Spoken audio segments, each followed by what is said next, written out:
Avert high communication services costs. As established, communication is a basic necessity and therefore a human right. Basic modern methods of communication necessary to participate in society and the economy shall not be curtailed by any government nor institution. This I believe. So, by extension 1, you should not be made to pay to communicate using basic modern technology. 2. Average people are not only being exhaustively exploited by being charged ridiculous sums to communicate. And 3. They are not even being given the benefit of free market competition to allow for lower costs. First, as established earlier, you are being forced to pay to communicate using modern methods, cellular phone, telephone, and internet networks, because it is necessary to remain involved in the modern economy. You have no choice when the choice is to pay or be destitute. This is despotism, barbaric, and undemocratic. It is no different than forcing you to pay. Furthermore, depending on your location, not having a cellular phone and paid service for it is potentially dangerous. Since public payphones are a thing of the past, and calling for help or emergency service can happen only if you or a good Samaritan around you has a cellular phone to call. I could not think of a technology more critical outside of basic needs. So, governments and corporations have smelled the blood and are out in a frenzy. They know you need your means to communicate and are poised and ready to exploit you based on this need. They want you to pay and pay big. Second, it was earlier established how very few telecommunication giants dominate and manipulate the U.S. and world markets, ventriloquizing the prices you must pay for telecommunications technologies and services. Governments have allowed corporations to merge over and over to the point where only a handful of humongous enterprises now exist.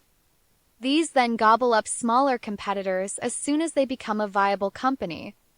The myriad of smaller companies are allowed to exist only as fronts to the workings of the larger ones. Allowed to exist only because they largely depend on the infrastructure and price dictations of the large enterprises. This situation where captive populations are made to buy products and services from a few providers naturally causes a runaway effect on the cost of technologies and services, the likes of which we are experiencing today. Quality cellular phones can cost upward of hundreds of dollars and even over $1,000 for the latest and greatest models. Cellular telephone service may cost from $50 to hundreds of dollars per month in the U.S., perhaps slightly less in the wider world. The average cellular phone bill in the U.S. adds to nearly $1,371 per year. Add other communication services bills such as internet services, paid television, and landline telephone, and amounts get farther from the comfortable reach of most U.S. citizens, and certainly cause economic stress for the rest of the world. In fact, communication is usually bundled in the cost of housing, because it is sometimes considered a utility, making the largest expense for most U.S. households. Adding a cable TV, internet, cell phone, and streaming services is not uncommon to pay a conservatively estimated $280 per month. That's $3,360 per year, ouch! Late fees, repairs, replacements, and other unexpected charges can rack up your yearly communication costs near $5,000 per year. Some horror stories where your bill unexpectedly swells up can batter your finances even further. I am sure just about everyone has had a horror story to share about their cellular phone, cable TV, or internet service provider. I have had the chance to work for several telecommunication service provider companies, including Bell South, AT&T, and DirecTV, and I can tell you that there are too many horror stories in memory alone to list here. It is common knowledge that for-profit corporations, as all communications companies are, strategically price their technologies and services to maximize profits. This means pricing to capitalize on defaults, late payment fees, reconnection fees, insurance fees, and many other types of fees. Timing of their billing cycles and when mailed bills are sent are at times strategically done to minimize payment time and maximize late payments, thus capitalizing on fees. Convenience fees and other dubious fees are routinely inserted in your communications service provider bills. Things like 911 services and FCC fees are included on your service bills, as if these agencies are not being thoroughly funded by other taxes. The bold, high costs and the brazen fees charged by communication service providers are abusive and out of control. The slaughter must end, and stepping outside of this for-profit grid of services is the most powerful way to do it.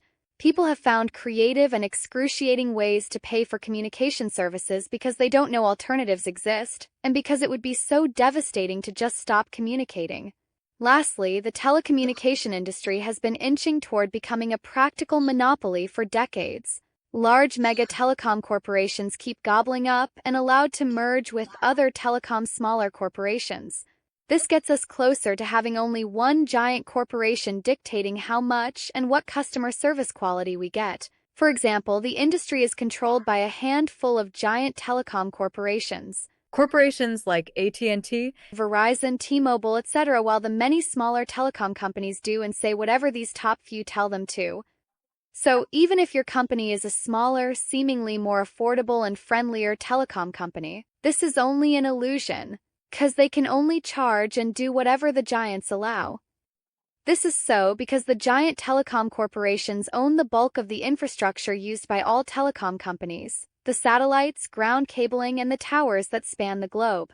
Without these, no telecom company can exist, and the small companies do nothing but rent space on these infrastructure owned by these giants. Thus, the price of your communications is ultimately dictated by a handful of companies. So make no mistake, you are paying what these giants demand and not a penny less. Ultimately, this situation is close to a monopoly with very small amount of competition. And make no mistake, these giants are in close cahoots with each other, high-fiving behind closed doors while acting like bitter rivals in TV commercials. They all control the price you pay for your internet, phone, or TV service, and they are each year extracting record profits from you, the customer. As I will detail later, communication may be completely free from monthly charges if you so choose, but does take a relatively small initial investment and learning its operation. Technologies like radio transceivers may allow for free over-the-air communication. Television and radio are also still free when over the air. And there are programs like the FCC's Lifeline which may provide basic internet, telephone, and cellular phone services to low-income people. You may access open and freely accessible networks with available antennas and wireless computer network adapters, which can provide just about everything you need to communicate and stay informed and entertained. Alternatives to just paying for your communication services may save you hundreds of dollars or thousands of dollars per year, all whilst becoming more tech-savvy and staying a participant in our modern economy and wider society. Thank you for listening to this podcast or watching this video. Please subscribe, like, and share so you can support this work and so I can reach more people like you. If you'd like to support this content further, please click on the links provided here. Thank you again. Have a great day.